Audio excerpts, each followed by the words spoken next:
ওয়ার্দুজাহানের খলিফা হযরত ওমর দিনের বেলা মানুষের বিচার করে, রাতের বেলা ঘুরে ঘুরে ঘুরে ঘুরে মানুষের কি হালাত তাকায় তাকায় দেখে।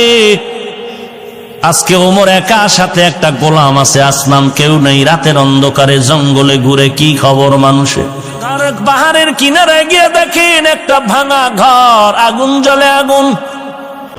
ওমরে ফারুক রাদিয়াল্লাহু তাআলা আনহু সামনে এসে সালাম দিলেন। সালাম।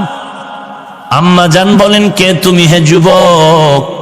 বলে, আমি আসছি একটা অজান্ত একটা আগন্তুক ব্যক্তি, খোঁজ খবর নিচ্ছি কার কি সমস্যা। মহিলা জানে না এই ওমর। ওমরও বলে না আমি ওমর।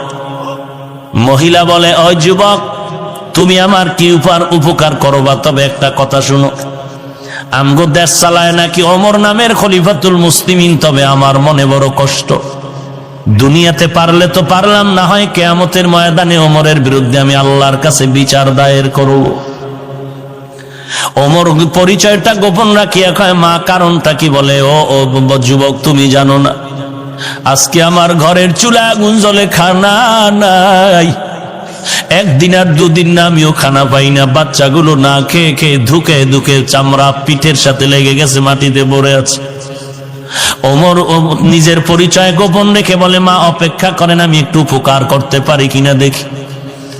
হযরত ওমর গোলাম নিয়ে চলে গেলেন বাইতুল মাল, অর্থ মন্ত্রণালয়।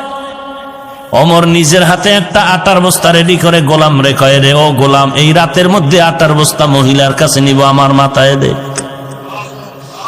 আসলাম ডেকে বলেন, খলিফাতুল মুসলিমিন, আপনাকে দেখলে শয়তান পালায়া যায়। আপনি অর্ধজাহানের খলিফা, আটার বস্তা আপনি নিবেন না? না, আমি গোলামের মাথায় দেন।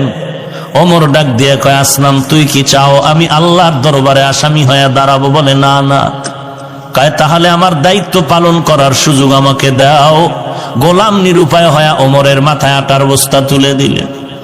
অর্ধজাহানের খলিফা হযরত ওমর আটার বস্তা নিয়ে মহিলার বাড়ি হাজির। সালাম দিয়া বলেন, আম্মা জান ভেতরে ঢুকেন। মহিলা ভেতরে চলে গেল। ওমর আটার বস্তা নামাইয়া নিজ হাতে রুটি বানানো শুরু করলেন।